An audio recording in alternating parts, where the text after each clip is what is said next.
to me. Stand up. Magandang hapon po mga kapatid, sa lahat ng ating mga kapatid at mga kaibigan na kasama po natin sa ating pag-aaral.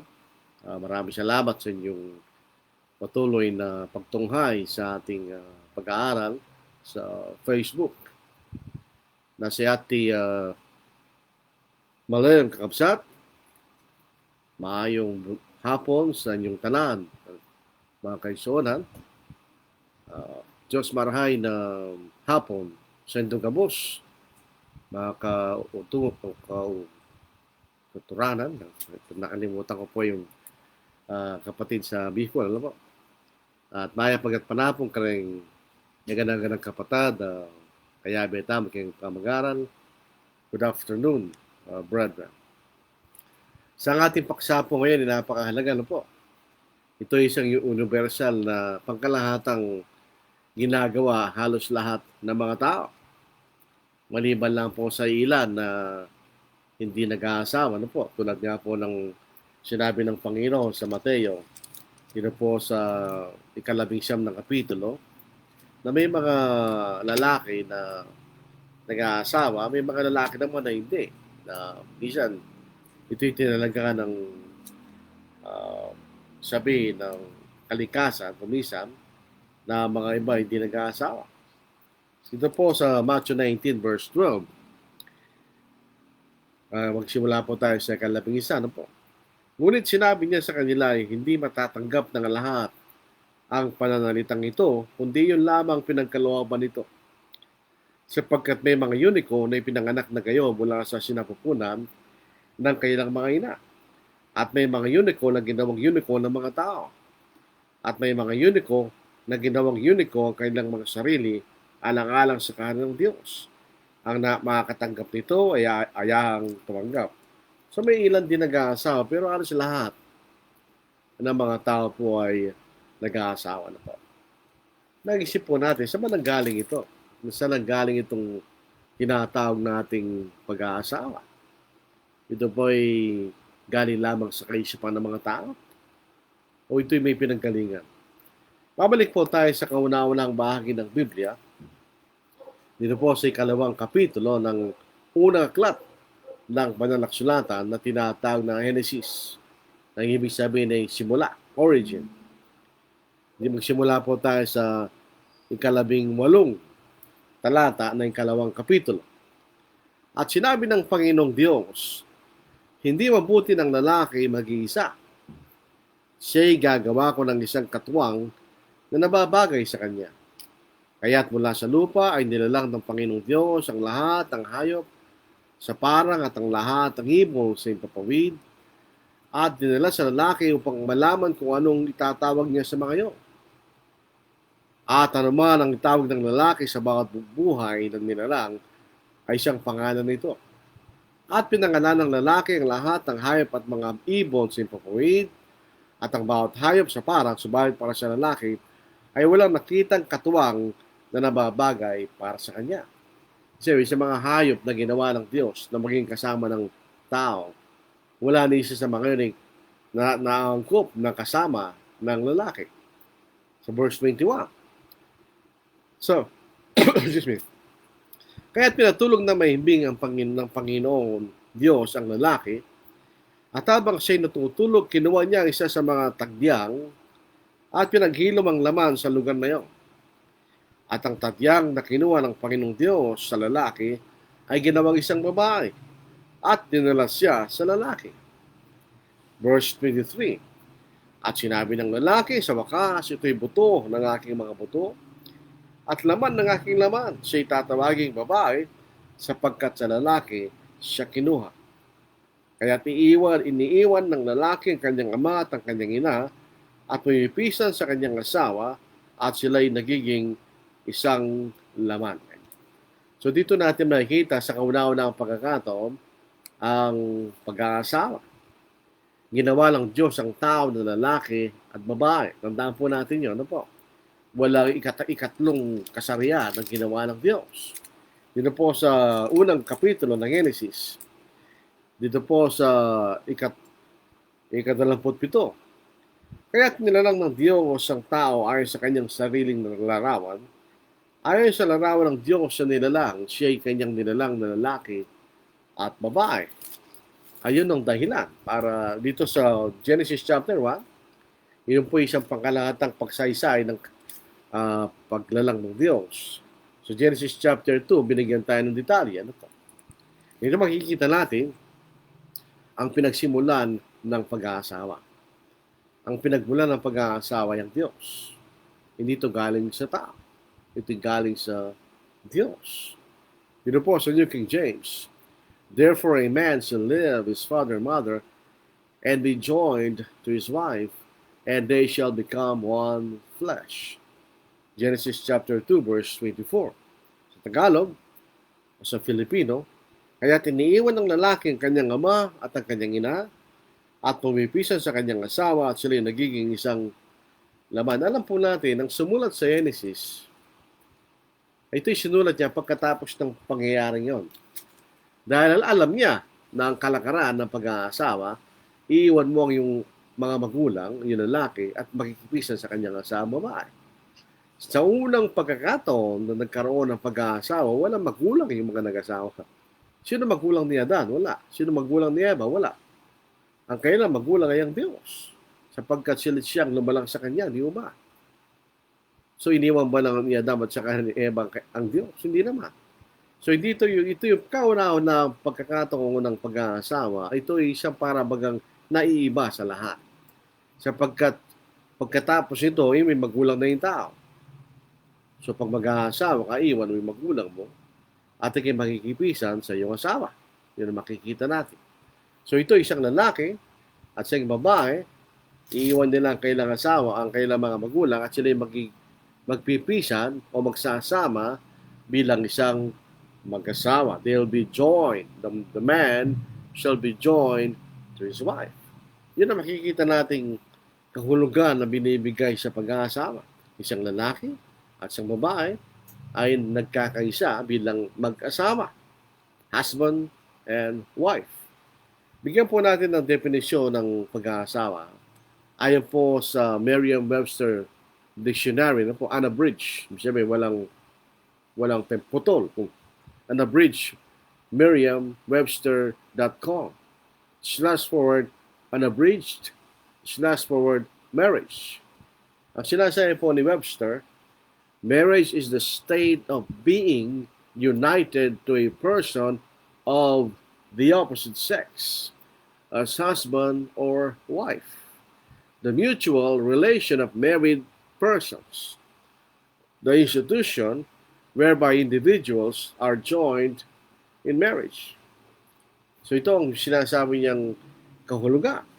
Interesado tayo doon sa una, the state of being united to a person of the opposite sex, as husband or wife. Ito po yung kalagayan na ikay nakikipagkaisa sa isang tao sa kasarian na iba sa'yo. In other words, kung ikay lalaki, yun ay babae. Kung ikay babae, yun ay lalaki. Yun pong sinasabing kahulugan na binibigay ni Webster. So, ang pag-aasawa, basically, ang pagkaisa. Pag-iisa ng isang lalaki at isang babae at mamumuhay bilang mag-asawa. Yun ang ibig sabihin ng kahulugan ng pag-aasawa. Ano po? Kayo magsasama bilang mag-asawa. Husband and wife. Makikita rin po natin ang kahulugan ng marriage. Depende po sa kalagayan. Kung pinag-uusapan yung proseso na kayo po ay pinag-iisa, yun ay tinatawag na pag-aasawa. At yung bunga ng bunga ng prosesong yun, o bunga ng kayo nagkakaisa, bilang isang relasyon, mutual relations, as husband and wife, marriage din po yun. Ang bunga ng inyong pagkakaisa bilang mag-asawa, ayan ay tinatawag din pag-aasawa. So, ang kahulugan ng marriage ay depende sa pagkagamit. Pwedeng sabihin yung proseso na kung kailan kayo pinagkakaisa, tinatawag na pag-aasawa. Kailan kayo mag-aasawa? So, sinasabi yung proseso. ng pagiging mag-asawa. At pagkatapos na yon, kayo tinatawag na mag-asawa. Yung pa rin tinatawag na marriage. So yung bunga ng pagkakaisa nyo ay tinatawag na pag-aasawa. Ang proseso na kayo nagkakaisa ay tinatawag na marriage. So yun ang ibig sabihin ng salitang pag-aasawa. Bakit ginawa ito ng Diyos? Ano po ba kaya ang dahilan o layunin ng pag-aasawa?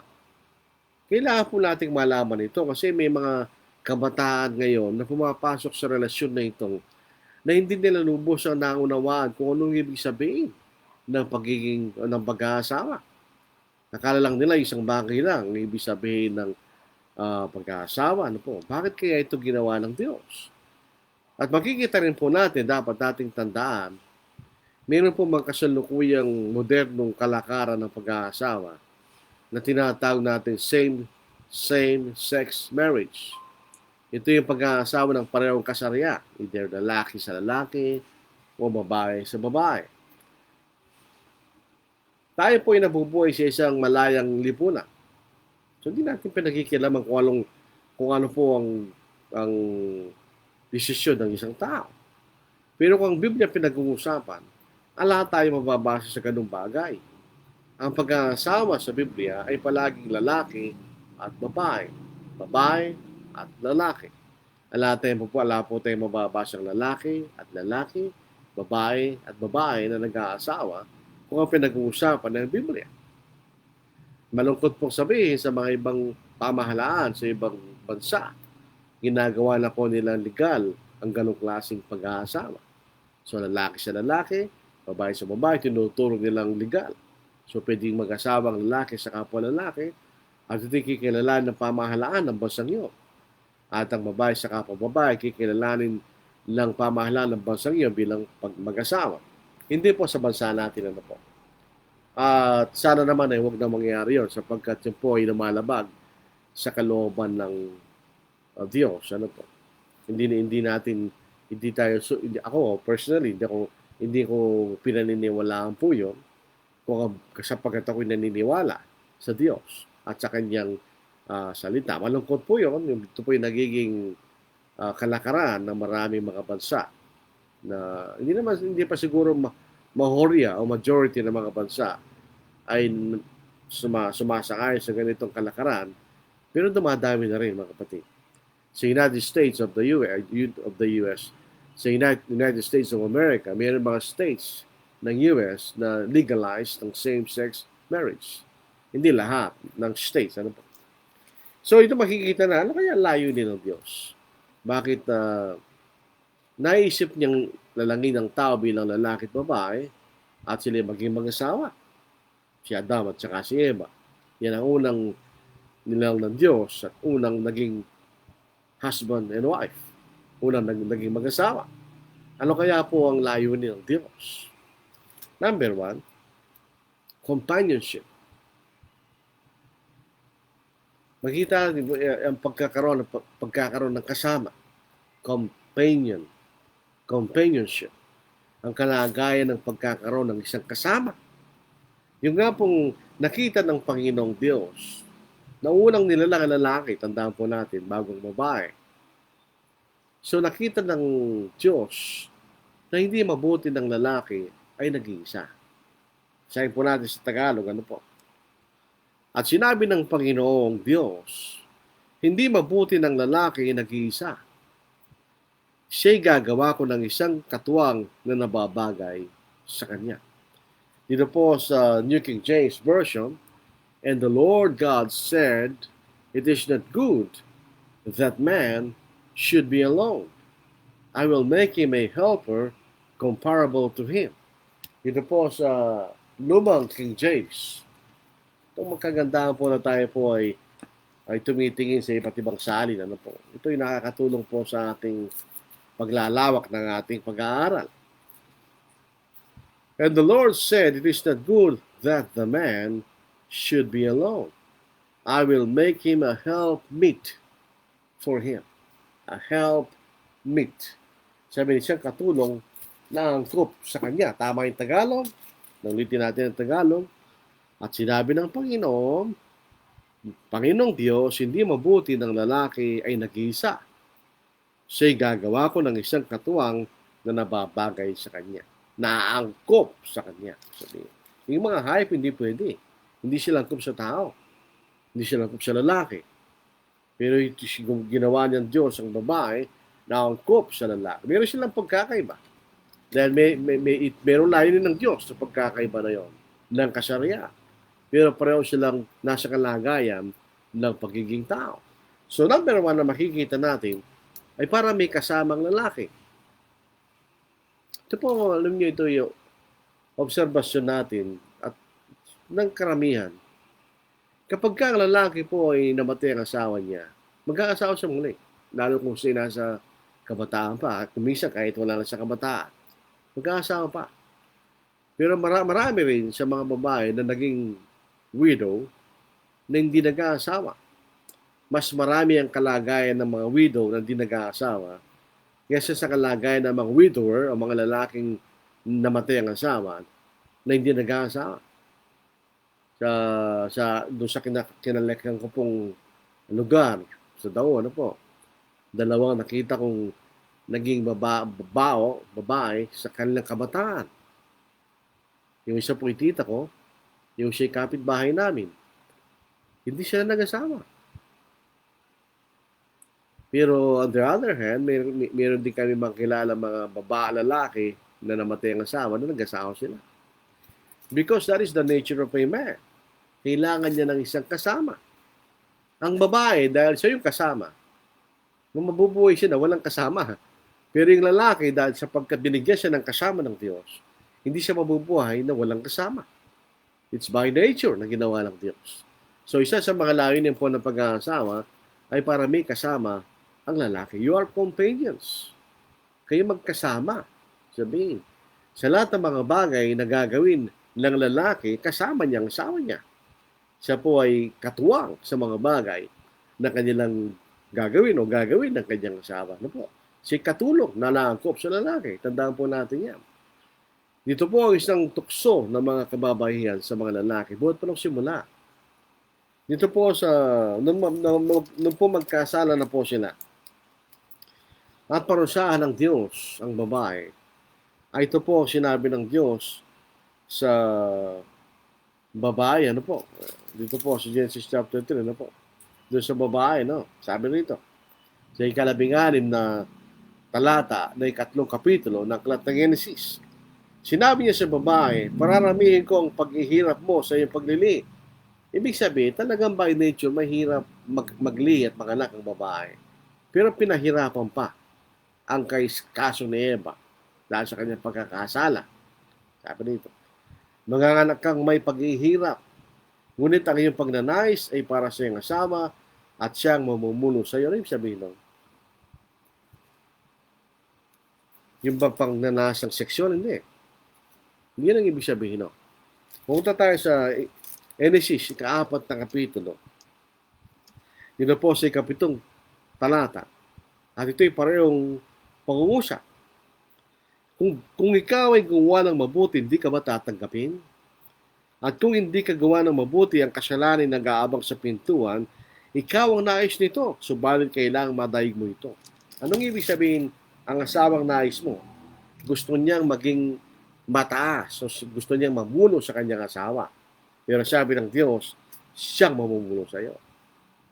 Kaya kayong mga babae, huwag na niyong isipin na mamuno kayo sa inyong mga asawa. Kasalanan po yun. Ang lalaki ang mamumuno sa relasyon ng mag-asawa. So, hindi naman nakikita natin companionship. Companionship. Dito po sa 1 Peter, sa ikatlong kapitulo, sa ikapitong talata. Babasahin ko po ang New King James Version. Husbands, likewise, dwell with them, their wives, mga babae, asawa, with understanding, giving honor to the wife as the weaker vessel, and as being heirs together of the grace of life, that your prayers may not be hindered. Yung salitang weaker vessel, hindi ibig sabihin siya mas mahina sa lalaki. Hindi totoo yun. Hindi may mga babae mas malakas pa sa mga lalaki. So hindi totoo na lahat ng lalaki malakas sa mga babae. Hindi may mga babae mas malakas sa lalaki. Hindi rin ibig sabihin mahina na nilalang ang babae. Hindi po. Ang weaker vessel, ang ibig sabihin, ito po ay mas delicate. A delicate vessel. Kung kayo po ay bibili ng flower vase o vase, yung pong manipis, ang mas mahal. They're very delicate. Kailangan mo silang pag-ingatan. On the other, yung makapal na vase, hindi mura lang yun. Pero yung manipis na napaka-delicate ang pagkagawa, mas mahal yun. Yan ang ibig sabihin ng salitang weaker vessel is a more delicate vessel. Pero ang punto ko rito, kaya ginamit ko talata, dwell with them. So kayo magkasama. Kayo magkasamang maninirahan. Kaya nga po yung kasalukuyang kalakaran ng sanglibutan masyadong materialistic na nag-iiwalay ang mag-asawa para magtrabaho sa malayo ang isa sa isa. Kasalanan nyo. Hindi dinisenyo ng Diyos ang mag-asawa na maghiwalay ng tirahan. You have to dwell together. Brad, mahirap ang buhay. So what? Di ba niyo nakita yung kasaysayan ng kanta ni ko, napakasakit ko Eddie kayo? Hindi lang po comedy yun. Totoo yun. Hindi pagka ginawa mo yan, you are opening temptation to each other. Yung lalaki o babae na nakahiwalay, yung lalaki o babae na iwan dito. The same case. Hindi lahat nangyayari. Pero may nangyayaring gano'n, di ba? So, yan dahil ito'y companionship, kayo magkasama. Kayo mamumuhay na magkasama, kaya kayo isang laman eh. Kayo mamumuhay na magkasama. O syempre, hindi naman lahat ng panahon magkasama kayo. Kung isa magtatrabaho yung babae, magtatrabaho yung lalaki. Pero uwi kayo sa isang tahanan. Eventually, gano'n. Minsan, may mga lalaki nagtatrabaho sa Maynila, pero uwi sila. After 5 days, uwi sila. Hindi sa matagal na panahon na pag-iwalay. 2 years, 3 years, 1 year, 5 years, 6 years, 7 years, pag-uwi niya, napakasakit, kuya. Di yan ang mahirap mangyayari sa'yo. Yan ang paglalabag natin ng disenyo ng Diyos. May mga komplikasyon na mangyayari sa atin. Kaya yung makikita natin doon sa pag-aasawa, you have to plan it. Lalo sa modernong kalakaran po natin. Paano kayo mabubuhay sa pinansyal na kalagayan? O kung ganun lang kaya niyong buhay, dapat kayo magkasya doon. At dahil pag gumawa kayo ng paraan, katulad ng nag-abroad, meron pong social cost yun. Marami naghihiwalay. Marami nag-aaway. May nakita ko hindi ko nasasabi pangalan po. Nag-aayos sa problema ng mga tao. Yung babae, umuwi, may larawan ng isang Pakistani na boyfriend na. Nung nakikiusap yung lalaki, magsama na lang tayo muli para sa mga anak natin. Tumakbo yung babae, ayaw ko na magsama dyan. Siyempre, may boyfriend siyang Pakistani. Yan ang problema dyan. So, it is a companionship. Kailangan kayo magkasama. Yan ang isang dahilan ba't ginawa lang Diyos sa pag-aasawa. Procreation o pagpaparami. Dito po sa Genesis chapter 1, yung po ang utos ng Diyos sa mga asawa po. Basahin natin. Sa Genesis chapter 1, dito po sa verse 26 hanggang verse 28. Sinabi ng Diyos, lalagin natin ang tao sa ating larawan ayon sa ating wangis at magkaroon sila ng pamamahala sa mga isda sa dagat, sa mga ibon sa impapawid, sa mga hayop sa buong lupa, at sa bawat gumagapang sa ibabaw ng lupa. Kaya't nilalang ng Diyos ang tao ayon sa kanyang sariling larawan, ayon sa larawan ng Diyos, siya nilalang, sila'y kanyang nilalang lalaki at babae. Sila'y binaspasya ng Diyos, at sa kaila'y sinabi ng Diyos kayo magkaroon ng mga anak at magpakarami. Punuin ninyo ang lupa at supilin niyo ito. Magkaroon kayo ng pamamahala sa mga isda sa dagat, sa mahibon sa impapawid, sa bawat bagay na may buhay na gumagalaw sa ibabaw ng lupa. Yung mga environmentalists, binabaligtad nila ito. Ginagawa nila ang tao ay para sa kalikasan. O kalikasan, ang tao ay para sa kalikasan. Baligtad, ang kalikasan ay para sa tao. Kailangan natin ingatan, pero tandaan na, mas mahalaga ang tao sa kalikasan. Nilalang ng Diyos ang kalikasan para sa tao, di baligtad. Nakikita natin, may nakakatawang sitwasyon na daan, merong puno sa gitna. Dahil ayaw paputol ng mga environmentals. Hindi yun ang layunin ng Diyos. Kung gusto kayo magkaroon ng puno, huwag kayo magtanim ng puno sa gitna ng daan. Marami bundok na walang puno, doon kayo magtanim. Hindi yan ang layunin ng Diyos sa mga nilalang niya. Lahat ng nilalang ng Diyos ay nilalang niya para sa tao, hindi baligtad. Alam po yun. So makikita natin, mahalagang layunin ng pag-aasawa yung pagpaparami. Gano'ng karami? Hindi sinabi ng Diyos. Yung punuin niya rito, siyempre, ito yung pagkalahatan. Mula kay Eva at kay Adam, hanggang sa kanya mga anak, kanya. So, yung pupunuin, kakalatan, lalagyan ng titira, mga tao titira sa lupa. Ang buong lupa rito ay hindi buong daigdig. Yung alam lang nila lugar noon, kung ano nila pupunuin nila, yung nakikita natin. So, isa sa mga dahilan, at mahalagang dahilan ay pagpaparami. Nahulugan baga kung ang mag-asawa po ay bahog yung isa, ay pwede na maghiwalay? Hindi. Isa sa layunin niya ng pag-aasawa, magkaroon ng anak at magsimula ng pamilya. Pero kung hindi kayo magkaroon ng anak, hindi ibig sabihin maghiwalay kayo. Isa lang ang layunin na yan. Tandaan na, ang una ay magkasama kayo, companionship. Hindi magandang lalaki na mag-isa. So, binagyan niya ng kasama ang babae. Yun ang makita natin. At isang mahalagang layunin ay pagpaparami at magkaroon ng tao sa buong mundo. Ang 4 bilyon lahat ng tao ngayon ay bunga niyan. Total, ibigyan po natin ng punto ito. Kasalanan na kayo magkaroon ng anak sa labas ng pag-aasawa. Kasalanan nyo. May mga babae na nagpabuntis lang pero hindi nag-asawa. Kasalanan nyo. Ang pagkakaroon ng anak ay dapat ay sa loob ng relasyong pag-aasawa. Itandaan po natin yan. Kaya nga, kapag ka nagkaroon ng relasyon sexual sa labas ng pag-aasawa, ito'y tinawag ng pakikiapid.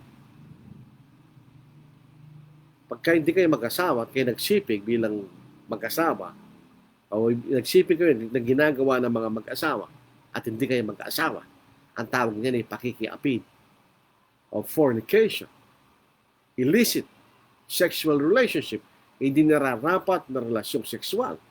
Premarital sex is fornication. So, ibig sabihin, hindi tayo binigyan ng kalayaan ng Diyos na magkaroon ng relasyong sexual sa labas ng pag-aasawa. Kaya, isang dahilan yan, bakit nilang ng Diyos ang pag-aasawa? Upang magkaroon ng pamilya at magkaroon ng anak.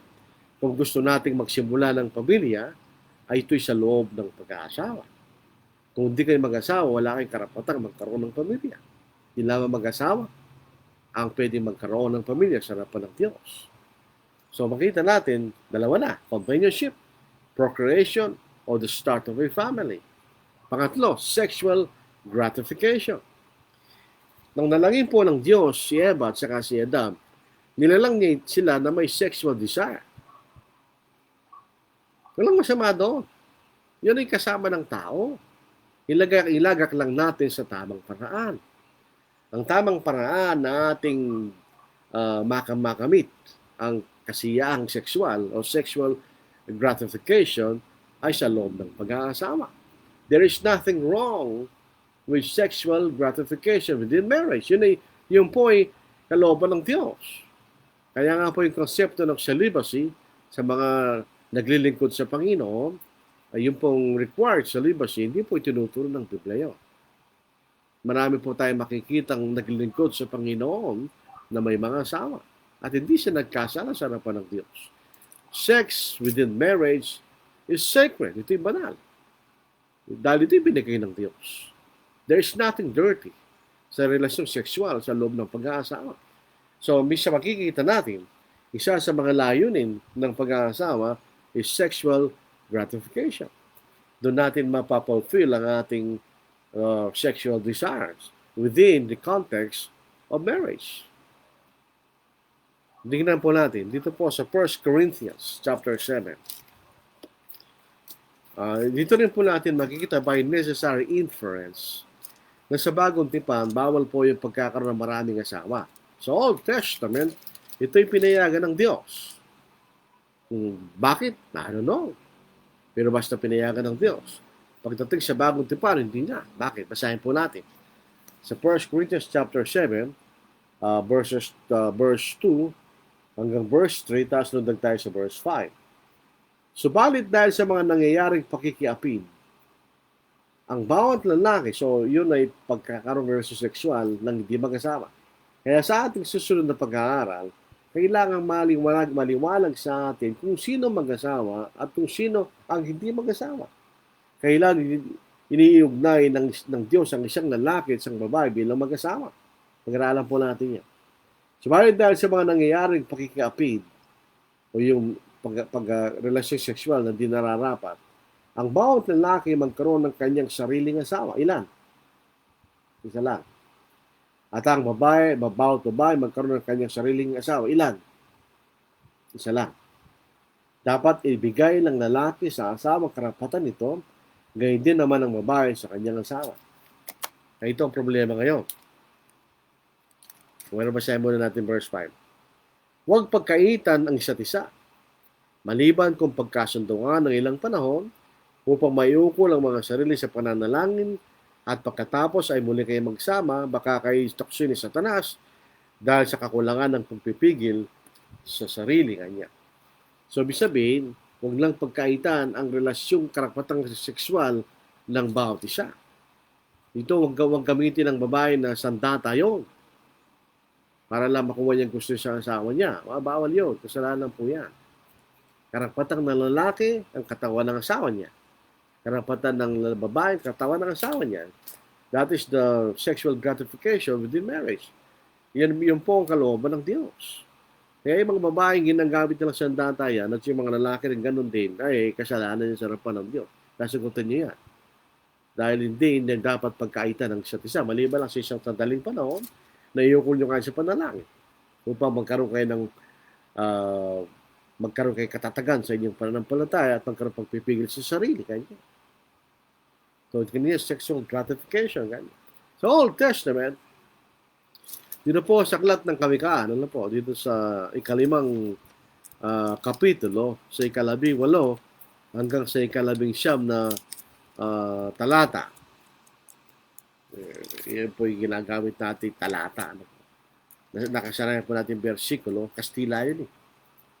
Karon din po yung pistola, hindi po ating wika yun. Sulat ang ating wika, hindi po epistola. Dito po sa Proverbs chapter 5, 18-19. Pagpalain ng iyong bukal at magalak ka sa asawa ng iyong kamataan. Gaya ng magandang usa at mainhing babaeng usa, bigyan kang kasiyahan ng dibdib niya sa tuwina at sa kanyang pag-ibig ay maging malugod ka niya. Dito po sa New King James Version, let your fountain be blessed. Ito po figurative, tandaan natin. And rejoice with the wife of your youth, as a loving deer and a graceful doe. Deer, yung lalaki, doe, yung babae. Let her breast satisfy you at all times and always be enraptured with her love. Ito yung walang masama dyan. Yun yung kalooban ng Diyos. Para naman yung mga ibang tao, napakasama. Hindi, walang masama dyan. Ang Diyos ang gawa niyan. Bakit ano naging masama dyan? Ano yung sinabi, masama ang mata mo. Dahil ang Diyos ang gawa niyan eh. Bakit na masama ang mata mo? Magiging masama lang ang mata mo pag ginait mo sa masama. Magiging masama rin ang sexual na relasyon kung ito'y ginagawa sa labas ng pag-aasawa. Pero sa loob ng pag-aasawa, there's nothing wrong. Yun ay kalooban ng Diyos, mga kapatid. So, ano nakikita natin ditong layunin po ng pag-aasawa? Number 1, companionship. Pangalawa, relationship, procreation, family. Pangatlo, sexual gratification. Pangapat, makikita natin, a citizen relationship. Sabi, kailangan yung pangalagaan ng iyong relasyon bilang mag-asawa. You have to understand your respective obligation bilang mag-asawa. Later rin, pupunta po tayo dyan, mga kapatid. Kung hindi na natin gano'n bibigyan ng pansin sa ating pag-aaral ngayon. Anong plano ng Diyos pag-aasawa? Alam po yung sa ibang bansa, sa state of Nevada, sa US, napakadaling mag-divorce. Hindi man lang itatanong ba't gusto niya maghiwalay. Pagpasok niyo, ipifill up niyo yung application for divorce, papirmahin niya, pipirma na lang just, tapos na kayo, hindi na kayo mag-asawa. Wala nang tanong-tanong. Hindi tinatanong kung bakit kayo naghiwalay. Ano bang problema niyo? Hindi mo ilalagay dahilan. Bakit kayo maghihiwalay? Kaya hindi kataka-taka, Nevada, ito ay lugar ng kasamaan. Nandiyan ang suga, lahat ng kasamaan nandiyan. Dahil ang kailang estado ay isang liberal na estado. Hindi na pinangangalantakan ng kalooban ng Diyos. Meron din ganun may ibang estado sa US, napakadaling mag-divorce. Yung ba yung plano ng Diyos pag-aasawa? Is that God's plan for marriage? Pag-aaralan din po natin itong divorce na ito, and the intermarriage, habang tumatakbo ang ating pag-aaral. Dito po sa Genesis chapter, dito sa Matthew 19 verse 5, bagamat ito rin po ay nakita na sa Genesis chapter 2 verse 24, Pero dito po sa Matthew 19 verse 5, ang pinagsama ng Diyos ay huwag pagkahiwalay ng tao. So maliwanag po dyan ang Diyos ang nag-uugnay. Okay? Hindi ang anuman, kundi ang Diyos. At kanyang sinabi, dahil dito iiwan ng lalaki ang kanyang ama at ina at makikisawa sa kanyang asawa at ang dalawa ay magiging isang laman. Kaya hindi na sila dalawa kundi isang laman. Ang pinagsama ng Diyos ay huwag papaghiwalayin ng tao. Dito po sa New King James, sayin po natin. Tuwakin ko biya, pakalaki ako. Malaki rin po yung titik. Malaki titik. Sa Matthew 19 verse 5, maganda po itong, kahit hindi malabang mata nyo, mas maganda magbasa kayo ng malaking titik. Hindi tutulungan nyo yung mata nyo na hindi mapagod. Kasi yung napakaliit ng titik, magkakaroon kayo ng strain. Eye strain, ganyan. Oo, pag bata kayo, kaya nyo. Pero, nahihirapan ang mata nyo pag magbabasa ng maliit. Sabi rito, and sa Matthew 19 verse 5, and said, for this reason, a man shall leave his father and mother, and be joined to his wife, and the two shall become one flesh. And for this reason, a man shall leave his father and mother, and be joined to his wife. Be joined to his wife. Ang salitang join sa versikulo na yon, ang ibig sabihin, to join fast together. To glue, to cement. Ang ibig sabihin, to join fast together, kayo pagdikitin. To glue, pagdikitin. To cement, simentuhin. Ibig sabihin, pag sinimento mo lang, halimbawa, dalawang hollow block, sinimento mo, pag gusto mo paghiwalayin yan, sisirahin mo na silang dalawa. So yun ang ibig sabihin dito, marriage is a commitment. Hindi ka nag-aasawa para maghiwalay. You married for life. Sabi nga po, sa makikita nating talata, hanggang ang kamatayan magpahiwalay siya, nasa Biblia po yun. So marriage is a commitment na hindi kayo maghihiwalay. Kaya pagkat kayo pinagsama o pinagdikit, you are glued together by God. At dahil pinagsama kayo ng Diyos, pinagdikit kayo ng Diyos, you are glued by God, walang sino man ang pwede magpahiwalay sa inyo. Kanya. So in other words, marriage is a permanent relationship. Kaya sabi ko nga sa inyo, pag kayong banata o dalaga at kayo nag-iisip pag-asawa, you have to think it very well. Pag-isipan mong mabuti. Hindi ito, sabi nga ng mga matanda, hindi ito mainit na kanin na pagka sinubo mo, inuluwa mo kanya. Hindi ganon, ganyan. It's because it is a permanent commitment. Kaya ang pong tanong ng mga, ipapasing lang po natin ito dahil ito pag-aaralan po natin in a detailed manner sa mga pagdarang po ng ating pag-aaral. Is it lawful to divorce his wife for just any reason? Yun ang tanong na sa Matthew 19 verse 3. Ito. Lumapit sa kanyang mga Fariseo at upang siya masubok ay kanilang itinanong, sangayon ba sa batas na hiwalayan ng isang tao ang kanyang asawa sa anumang kadahilan? Is it lawful? Ito ang tandaan natin. The Old Testament is a theocracy. Both civil, criminal law at saka religious law ay nakalagay sa isang kautusan. Kaya sabi niya, nararapat ba sa batas? Kanya. Is it lawful? Sabi nito, ang sagot ng ating Panginoon ay Genesis chapter 2 verse 24. Basahin natin.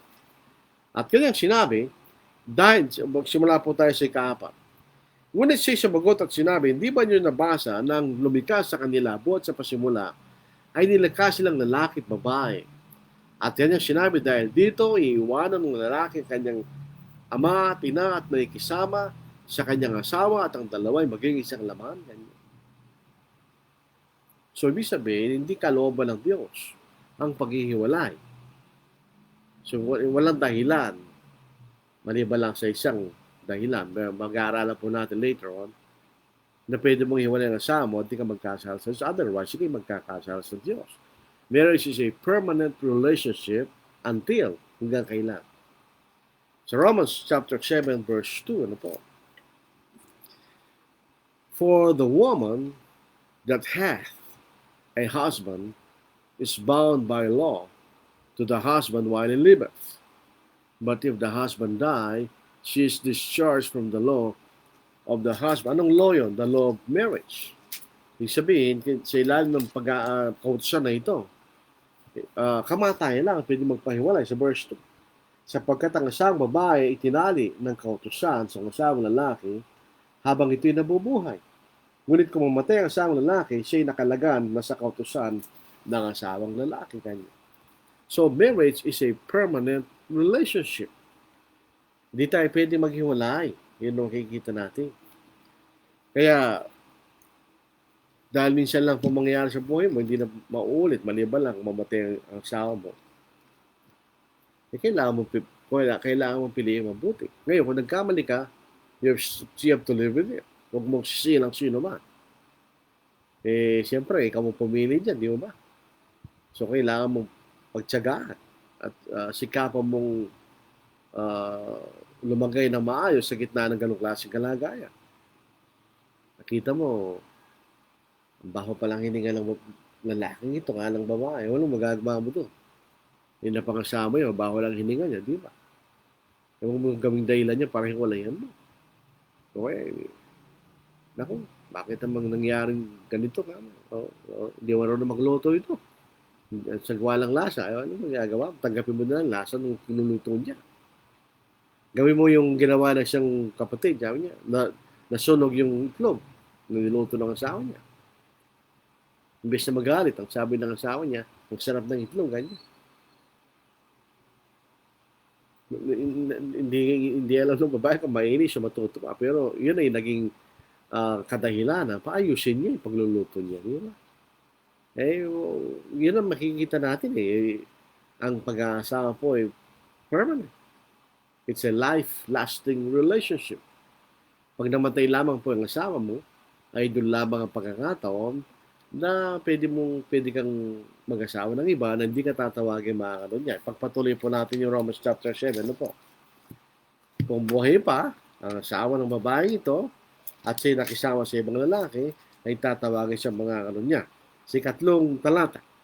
Kaya nga kung siya'y makipisan sa ibang lalaki habang nabubuhay pa ang asawang lalaki, siya'y tatawagin mga kanon niya. Ngunit kung mamamatay ang asawang lalaki, siya'y malaya na sa kautusan at siya hindi na makakalo niya kung siya man ay makipisan sa ibang lalaki. Nang ito isulat ni Apostle Paul, hindi naman pag-aasawang topic niya. Ang topic niya ang relasyon ng mga Hudyo sa kanilang kautusan. ang relasyon ng sino man sa kausan ni Moises, yung mga Hudyo Kristiyano. Anong relasyon sa kausan ni Moises? Wala na. Ito'y tinalis ng Panginoon. So, hindi na kayo nakatali sa kausan na yun. So, yung makikita natin, ito yung pangunahing bahagi ng ating pag-aaral. At susunod na, kasunod nito, na katanungan, when are a man and a woman married? When are a man and a woman joined by God as husband and wife? Ito ay isang controversial na issue sa mga kapatid, lalo na po sa Republic of the Philippines. May mga nagtuturo na nagsasabi, hindi na ako nabanggit ang pangalan na po, hindi ang mga pangalan nagtuturo, hindi mo mahalaga yan. Ang mahalaga yung issue. Para hindi maging personal na issue, it will be just become a doctrinal issue. Ano po? May mga nagtuturo na basta nag-usap kayong dalawa, nag-usap ang lalaki at babae, mag-asawa na sila pag sila'y sumumpa sa harapan ng Diyos. May mga nagtuturo naman na kinakailangan magpakasal sila sa gobyerno bago sila maging mag-asawa sa harapan ng Diyos. At yung katlo, yung tama. At yun ang ating pag-aaralan. May clue na kayo, no po? Pero hindi ko sasabihin yung mga pangalan nagtuturo. Kasi by experience, hindi man nakakatulong yun para ayusin ang anumang dapat pag-aralan sa mga kapatid. No po? Pero it is scriptural to mention names ng mga bulang tagapagturo. Binanggit ni Pablo si Hymenaeus at si Philetus, si Hymenaeus and Alexander, kanya, na nagtuturo ng malingara ni Apostle Paul. May pagkakataon na gano'n, pero sa kasalukuyang panahon, mas maganda huwag na natin banggitin yung mga pangalan. Let us stick to the issue para maging edifying ang ating pag-aaral po sa issue na ito ng pag-aasawa. So, dito lang muna tayo. Huwag muna tayo maging masyadong excited. So, anong summary ng ating pinag-aaralan? Ang pag-aasawa ay galing sa Diyos. Walang reliyon ng pag-aasawa, walang lahayong pag-aasawa. Ito'y karapatan ng lahat ng tinatawag na tao. Kay Pilipino, Inchik, Amerikano, India, Pakistani, Arabo, Nigerian, etc. Karapatan to ng bawat tao na nilalang ng Diyos na magkaroon ng ito isang karapatan. Ito is a privilege. Karapatan nga yun, pribileyo. Ito yung kapribileyo. It's a privilege na ang isang tao po ay magkaroon ng isang asawa. It's a sacred privilege na binibigay sa atin ng Diyos sa bawat tao. So it is no religion, it has no nationality. Ito ay para sa lahat ng tandaan natin yun. Ang gumawa niya na yung Diyos. So, masusunod natin tingnan, sa bilyong mga tao, kailan sila pinag-uunay ng Diyos bilang mag-asawa? Kaya Kristiyano sila, Muslim o anumang reliyon nila. Lahat ng mga yan kinikilala ng Diyos. Nirespeto ng Diyos ang relasyon ng mag-asawa ng anumang reliyon, ng anumang nasyonalidad kung ito'y ginawa sa kanyang kalooban. Tandaan po natin yun. Po. Okay? May mga nag-aasawa talaga sa kalooban ng Diyos ay hindi tinatanggap ng Diyos yun. Kaya mahalaga na masusi nating pag-aralan ang susunod na palatuntunan. Ano yun? Kailan iniugnay ng Diyos ang isang lalaki at isang babae bilang mag-asawa. Yun po makikita natin. Pero ngayon, dito muna tayo. Oljan Ocampo, good afternoon po. Arnold Dasilo, magandang hapon po, brother, sa lahat ng mga kapatid. Ingat lagi po. Kay Brother Aljon, good afternoon, Brother Aljon. Kay Brother Arnold Dasilo, magandang hapon, Brad. Fatima Vital, Yun po alam niyo, pag ganyan ang spelling ng mga pangalang Kastila po yan. Good PM po. Good PM din, sister. So, Darashin, alam po natin ito, kasama niya si Brother Rick at ang kanyang mga anak. Good PM po, Brad. Good PM din sa inyo. Darashin family. Ludiap Jr., present po. Ito po ang kaibigan, kapatid, magkakasya siya 3-in-1. Chris Tagaygay, magandang hapon po, Brad. Sa lahat ng mga kapatid, magandang hapon din, sister. Noe Louis Villamayor family. Present po, Brad. Magandang hapon po sa lahat ng pamilya ng Villamayor. Ito yung pong bumubuo ng iglesia po sa Dolores, Quezon. Vicente Kai, magandang hapon po sa lahat. Magandang hapon din sa iyo, Brother Enteng. Roy Bebs Ilipa, nakikinig po. Salamat sa iyo, Brother Roy. Andrew Romero, present din po. Kennedy Piligambol, gandang hapon po sa lahat. Sabi ni Brother Alan, hi, kanya. Hi din, Brad. Aylan, ha ha ha ha, tumawa. Rosalito Ebnardo, hi, late ako ha. Oh, it's better late than never. Sa tanong po ni Sister Lani Sikat, pero si Sita sin for a married person to have a crush to the opposite sex. Ang gandang tanong niya. Alam nyo, human nature, mahanga ka sa iba. Pero kung may maganda, dapat lang, matuto tayo sa aral ng kabayo. Ano po, maganda pong advice to. Matuto tayo sa lesson ng kabayo. Di ba yung mga kutsero na mayroong nakakabayo sila? Yung kailang mga kabayo, meron silang piring sa side ng kailang mga mata, meron silang piring dito eh. Bakit meron gano'n? Para katingin lang sila sa diretsyo. In other words, pagka nag-asawa ka, wala ka ng karapatan. Sa anumang bagay na may kaugnayan sa opposite sex. In relation to paghanga, crush, wala na. Kung meron ka mong ganun, itago mo lang sa sarili mo at huwag mong i-entertain kasi yan ang magiging bini ng mas masamang bagay yung makikita natin. So kahit biro lang, huwag mo lang banggitin. Kung babae ka, may crush sa artista, huwag mo lang banggitin. Parang ang gwapo niya, ano sinasaya mo sa asawa mo, pangit ka, kanya, kapangit ka, kanya mas gwapo yung siya. Huwag na, banggitin niyo, din naman nakakatulong po yan. Yan ba yung makakatulong para lalong gumandang relasyon yung mag-asawa? Ba't mo pa magkakaroon ng gano'n? So, para tayong kabayo. Yan. Merong piring ang side ng iyong mata. Dahil diretso ka lang ang tingin. Yung dapat mo lang tingnan mo kanya. May nagsasabi, hindi na masamang tumingin, wag lang sabi doon, wag lang yung tumititig ka na kanya.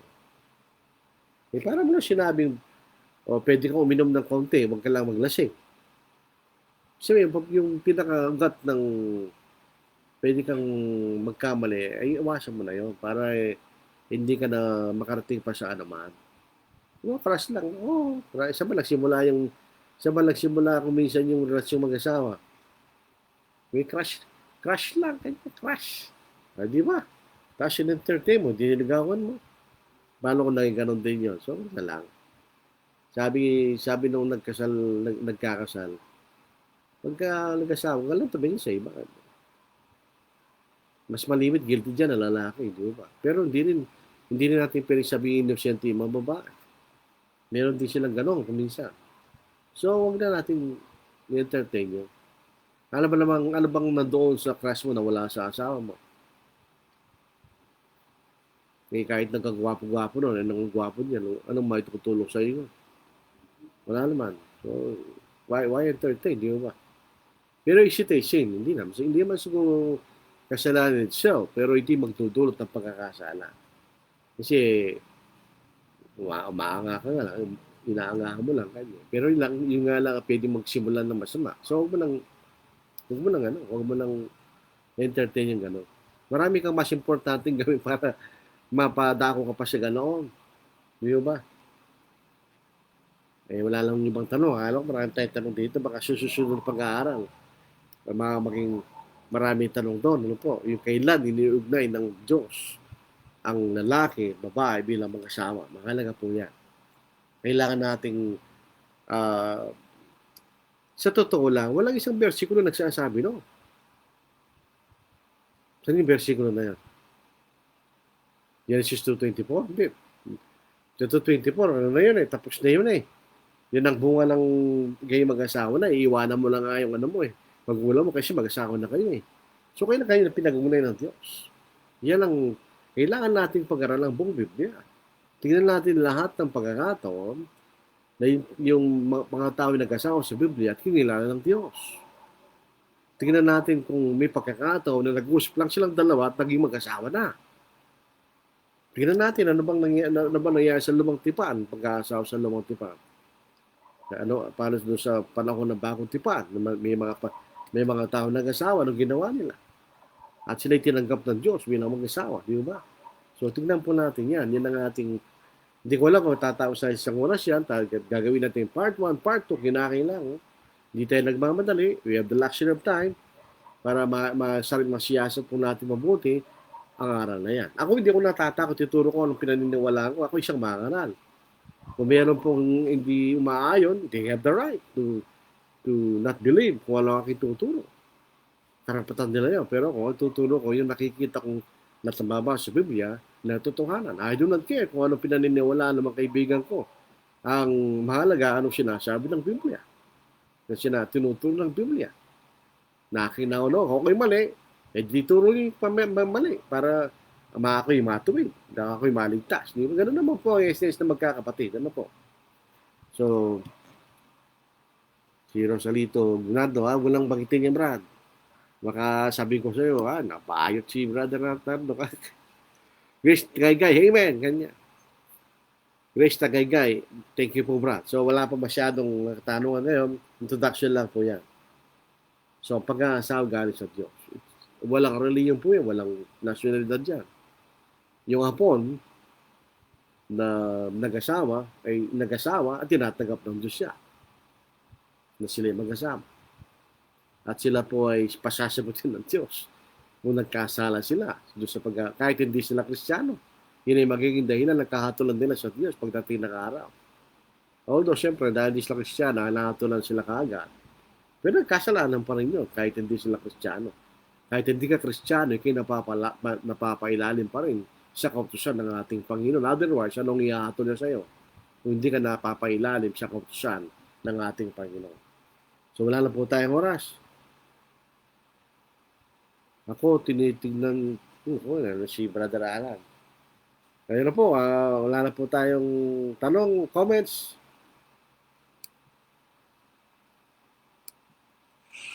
Abide with me, fast falls the eventide. The darkness deepens, Lord, with me abide. When other helpers fail and comforts flee, help of the helpless, oh, abide with me. Swift to its close ebbs out life's little day. Earth's joys grow dim, its glories pass away. Change and decay, and all around I see.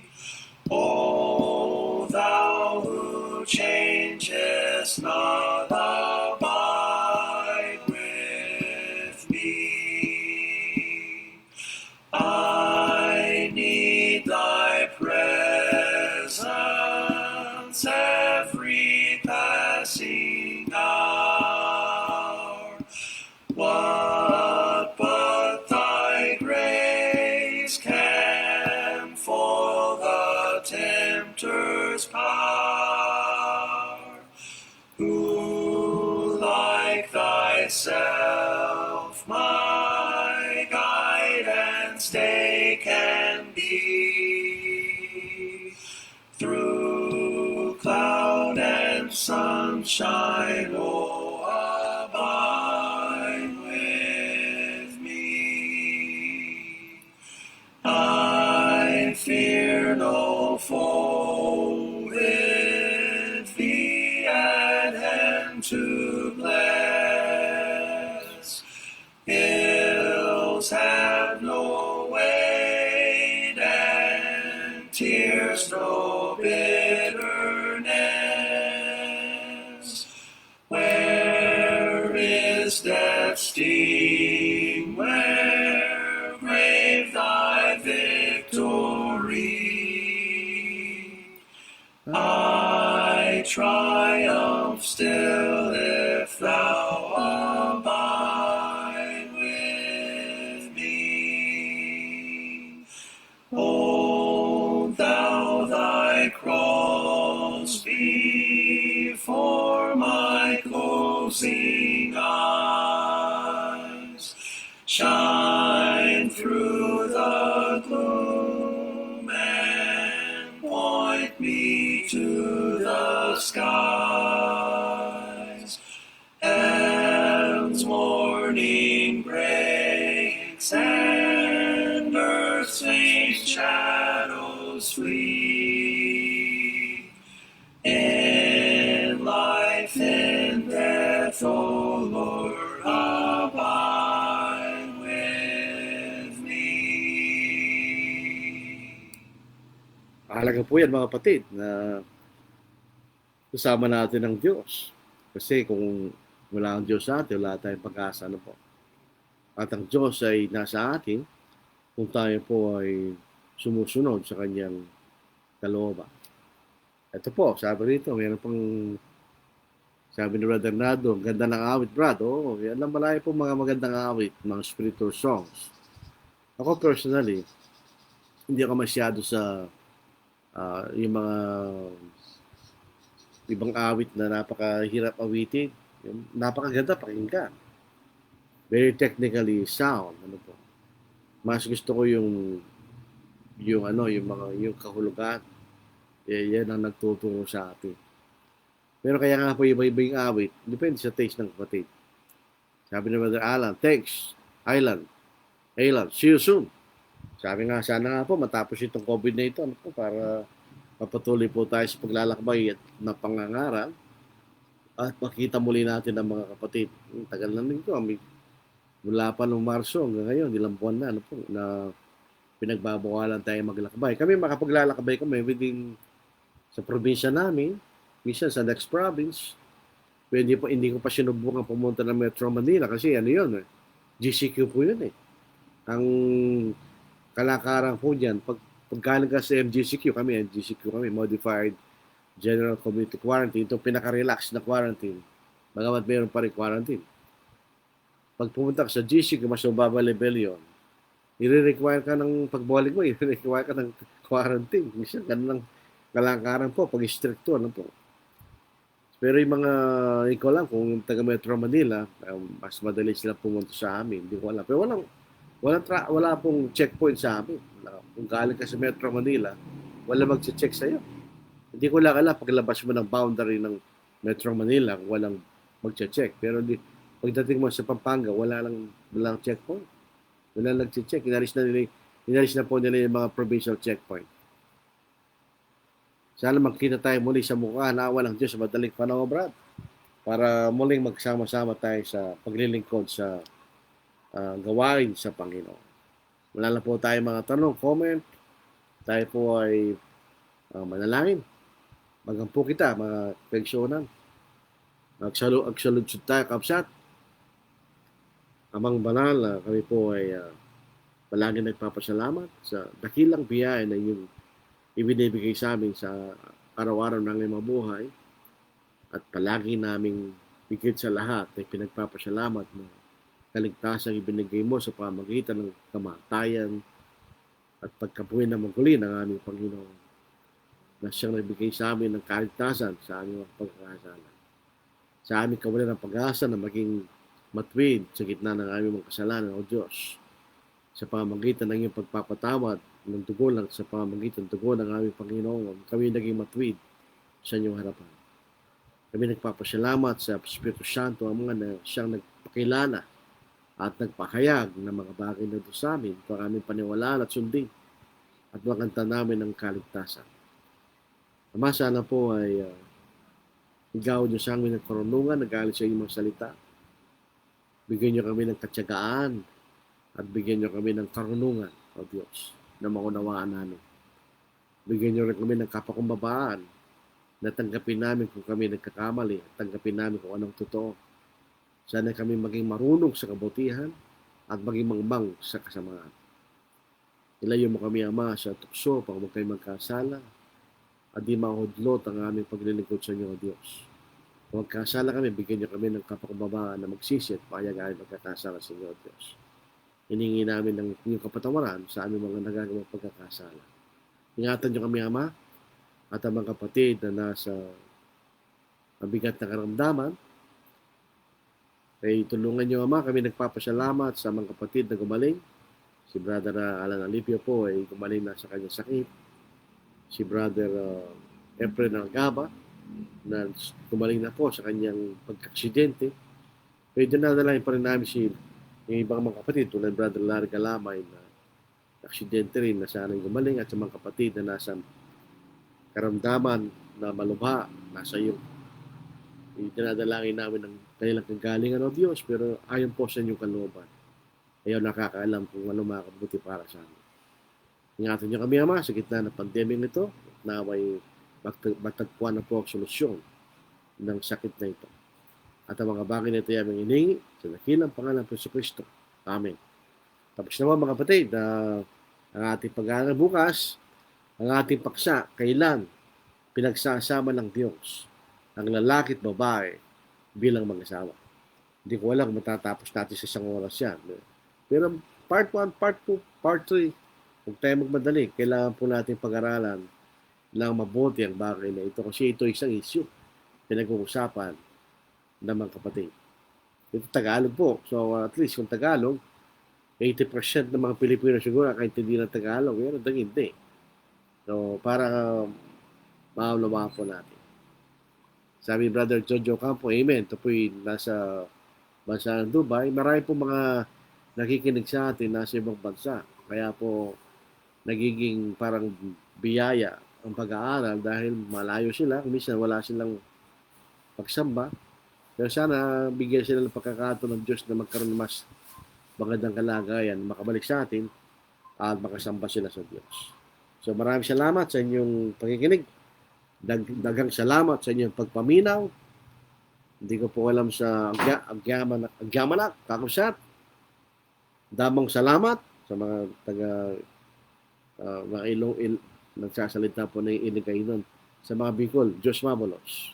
Maraming salamat sa inyo. Tawad tayo po mag-ingat. Stay safe.